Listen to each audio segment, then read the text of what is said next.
Hey everyone, this is Rupa here. I'm gonna see if the presentation is uploaded already, which I can use. And if it's not, then I can share my screen. Caitlin, do you know if the presentation's already here that I can start out with, or should I share my screen?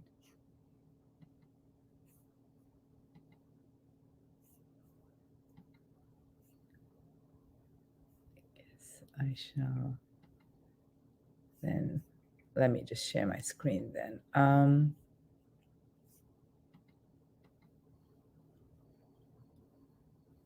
Okay. All right. Let's get started.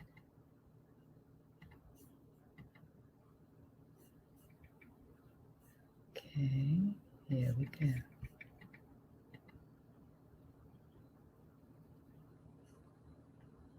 Everyone, can you let me know if you can see my screen? I believe you can.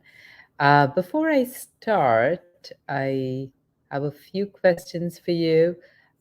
If people could just give me a show of hands on the chat in terms of how many of you are currently think you have a DevSecOps model.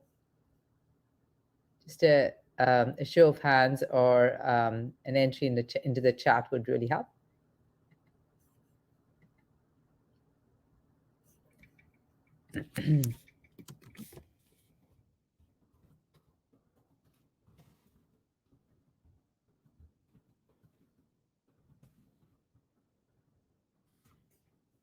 Right. Okay. All right. Sounds good. So let's get started then. And if you have any questions, feel free to add in the chat. I will try my best to make sure that we have everyone covered and go from there. So hello, everyone. I'm Rupa Parameshwaran, Head of Security at Amplitude. One of my passions, the one thing that I'm very passionate about is transforming security culture from is the world secured to secure world, where the star, as you can see, is the world.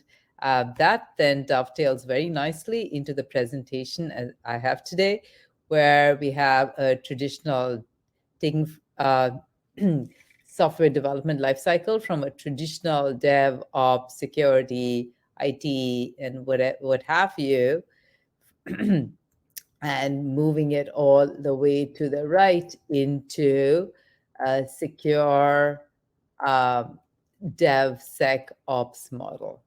And what does that really mean? That is, to start off with, I think most of you would be familiar with the current DevSecOps model, where you have developers writing code, you have operations team writing maybe Terraform scripts, maybe going to the console to write to deploy your instances, to manage release, manage your production suite, and so on and so forth. And then security, if it exists at all, comes in last and tries to make sure that things are secure. And then what we some folks have gone a little further, a little beyond that, to deploy a DevOps model with some amount of success, where your DevOps model is essentially where your developer then is able to write code, have automation in place for planning, coding, testing, building. Yes, that's one part of it. And then moving on from there, have infrastructure as code in place, have your automation, CI and CD pipelines in place, and ways to monitor and operate your your application and the underlying infrastructure as such. therefore just expediting the dev and ops model just that weeny bit more. Um, and I would love to hear from the audience as I continue with the presentation, uh, whether you think your current DevOps model is successful. Um, just a yes or no from the team would be much appreciated. And if you can provide one thing that you're still struggling with in just the DevOps model. Um, a lot of you may be in different stages of your maturity, going from having a CI pipeline but not CDE, where your release is still owned by your release engineering teams. Some of you may have completely integrated your CI/CD pipelines, um, and whether it's working out very well or whether there's still some friction in there. Would love to hear your thoughts on that. Now we're talking about a whole new model where you're bringing security into the picture, and which is where uh, the security team oftentimes is that guard, is that a gateway check where everyone needs to come in and have security do its due diligence, whether it's at the coding phase, whether it's at the testing phase, whether it's at the release phase, and give its consent in terms of the release readiness. Going from there to a secure DevOps model where all of these are automated and you have traffic lights that are checks and balances in place as you go through. When we try to remove the human in the picture as much as possible. Remember, for those of you who have succeeded there, I think you'll be very familiar with what I'm trying to say here in terms of DevSecOps being a journey, not a destination. Um, Trying to say, I'm going to get DevSecOps I'm going to roll out DevSecOps in the next 6 months is a good aspiration to have. A lot of vendors, whether it's application security vendors, whether it's infrastructure security vendors, whether it's cloud ops security vendors, they would tell you they have a magic toolbox in place that will get you to a DevSecOps model in the next 6 months or the next 3 months. That's a good aspiration to have. But always remember, it's a journey. It's an iterative process, not the destination. It's important to identify how to get that cycle turning, how to integrate into the DevOps model, and what it would take. At this point, I will take a pause to look at what questions people have, and then come back from there. Too early to determine. We do. Anything more from folks? Is there anyone who thinks their DevSecOps model is working extremely well today? Would love to have you share feedback on chat. All right, let me then continue and give you some more tips on how to make DevSecOps successful, and then go from there. Come back to questions at the end, perhaps. All right, the journey to DevSecOps. If you're introducing security into your current DevOps culture, the first step is essentially planning. It's important to set clear and measurable goals as you start out with. I'd say start small. It's good to have to aspire to have DevSecOps working in every part of your DevOps lifecycle, but start small is what I say. Identify the scope. And there, in terms of identifying the scope, there are various aspects you could look at. One is the risk register that you completed recently. Were there any high-flying risks, or your penetration test, your last penetration test? Did it call out a big gap or a high-severity vulnerability? It could also be something as simple as the time to detect or the time to resolve critical or high security issues. It could be the time spent in time spent in security as part of your software development lifecycle, shortening that. But even there, I would say identify which teams or which features or which projects you will work with you will work with in order to show whether DevSecOps can be a success or not, both to yourself as well as to the rest of your software development teams.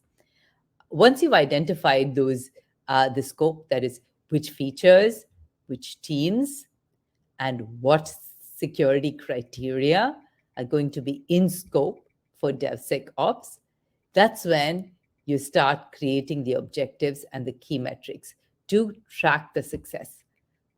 Remember, everyone, it's important to track success. In order to know, I saw one of the chats there, that mentioned it's difficult to measure today whether our DevSecOps or DevOps is successful or not. The reason is you need to have metrics. Even before you start rolling out that DevOps or DevSecOps model, make sure you have the objectives, you have key metrics, and you're able to measure it. Have measurable goals so that as you go into the implementation phase, you're able to measure, you're able to review, and you're able to course correct as you go forward with that rollout plan. Now, once you've created that plan, share the plan with the teams that you identify are going to participate in this journey with you. Share the plan, get feedback, correct the plan, and share the final version with the rest of the engineering leadership team. That's step one. That in itself will take some time but a clear plan and clear goals is half the journey won. I mean, it's going to lend itself to a smooth journey as you move forward.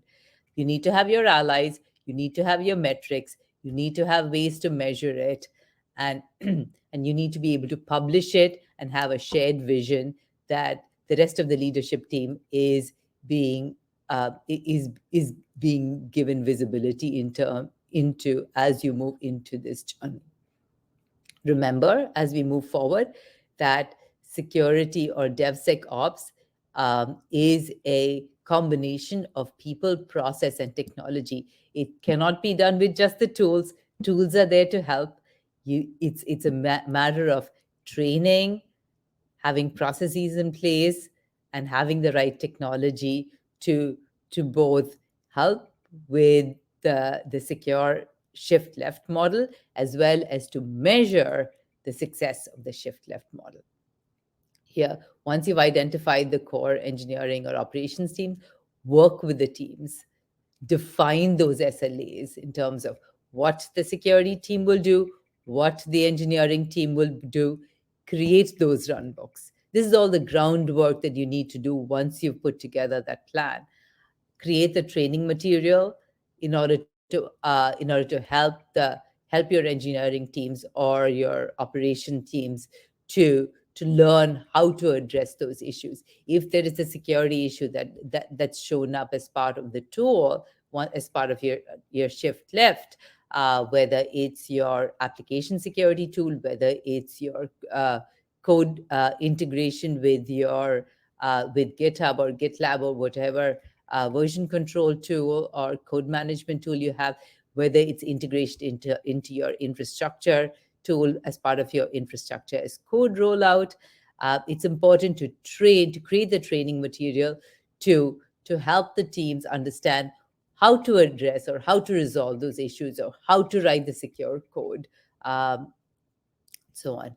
As part of it, it's you may have to build or automate build security tools, procure security tools, and there's a big caveat there, because no matter what security tool you would procure, whether it's using GitHub Advanced Security Scans, whether it is using SNCC, or whether it's using any other tool out there in the market, check marks or what have you, it's important to make sure that your security team does its due diligence in terms of removing those false positives, identifying those key critical alerts that you want to toss over and shift security left, um, so that the teams are not being overwhelmed with the number of alerts that have come up now, that they now have to deal with, in addition to meeting other deadlines.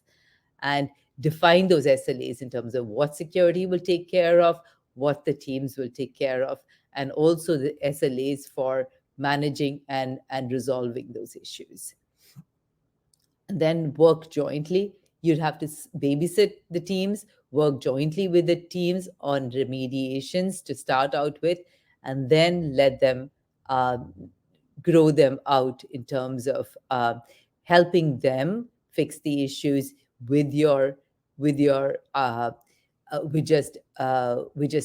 with some eyes from the security team. And then once you're confident enough, then you can push it completely out to them. um, the third step is measure, automate monitoring, review the metrics constantly, review it with the engineering teams. And as you see pitfalls, as you see pushback, when you review it with the engineering teams that you've taken in and you've included in your shift left model, improve them, improve your training, improve your run books, publish the SLAs, whether you're meeting them, whether you're falling behind, be transparent, and then share those learnings, share those successes. Once you've met with success, expand those goals, um, see how it fits in into the overall business risks, and then iterate. Iterate with the same team, share the learnings with your leadership teams, and then reiterate. As you're going forward in this process, it's important to identify security champions in those business teams. Uh, Create a forum for those engineers to share their learnings or to learn more. Treat them with taking them to DevConf, for instance, taking them to Black Hat, uh, take, hosting Capture the Flag events to get them more interested, to teach them how they can train or contribute to those runbooks, or add them on to their own engineering processes. Reward and leverage the security champions to push security awareness further and further into their teams. And then, of course, the last step is rinse and repeat. At this point, I would say, remember, security is a journey, not a destination. You may fail. Uh, don't take that to heart. It's always important to learn from your mistakes. That's where the measurements, the metrics come into play. Don't lose hope. Review, learn from those mistakes, and try again. Enjoy every little win, brag about it at every opportunity, and keep at it. Keep shifting. Keep shifting security left. Keep things simple, easy to use, and keep shifting security left as you go forward. At this point, I would say I'd love to break it out to any questions that people had. Uh, and I believe people will. You do have the option to speak out. So if anyone has anything to say or has a question, please do ask. If you're not able to ask, then please post it on chat, and I'm happy to respond to you. Security champions. I see one post in the chat saying security champions very important. Uh, Roll out those security champions programs. Let's say, how many of you here have a security champions program already? Uh, any of you who are still thinking about it and do not have one, just say a yes on the chat. That would work too.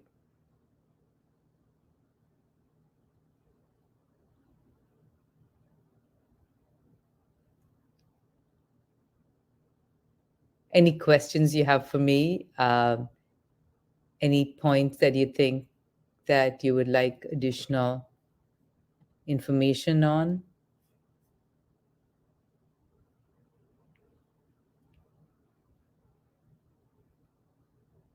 if you need examples on measuring, I'm happy to share with you. But we have about 4 minutes. Happy to go over any more detail in terms of what I've found in terms of success, failures, lessons learned. The key aspects are to how do you address work stoppage when you get to the automation phase? In this case, the automation phase. Can you elaborate in terms of work stoppage? Any specific things you have in mind, Andrew? If a build gets failed. Okay, now I hear you in terms of the automation phase. That's a very good question, and that's where oftentimes DevSecOps is considered a deterrent, and people just begin to ignore it and walk away. Some areas to consider are fail early, move the security testing right into your IDEs if possible. That's where the developer has the opportunity to see these issues right up front, and resolve those issues, and then come to you as a security expert for help in terms of, hey, we don't understand this. This is legacy. And then that's one aspect of it. The second aspect of it is identifying what those one or two key things are that you want to that you want to be stoppers in your build process. Having 10 is too many to start out with. Having one or two is what is important. Once you find that, once you have success with those one or two, then go and expand it. Is what I would say, because there's a lot of legacy out there. So what if you start out with having an existing procuring a tool and then putting it into your build process, you're more than likely to break the build at the get-go. It's important to start with warnings and not fail the build, and then work on improving that automation until you get to a level where you're able to move forward, and then create a breaking stop for anything new that comes in, anything net new. And that's where you identify those allies that are willing to take uh, that stopgap, fix it, and then move forward.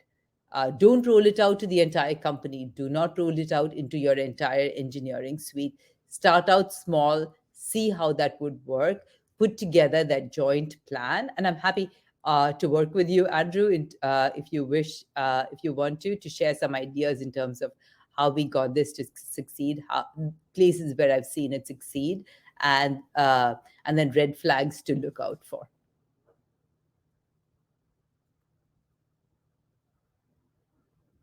Right, I think we're at the 25-minute mark at this point, but I'm happy to answer any questions offline. Rupa at Amplitude is where you can reach me at. That's rupa@amplitude.com. Happy to chat offline, even whether it is at Stronger or outside of, and wish every one of you the very best of luck on your shift left model, and hope you all have success in moving everything to Secure Star.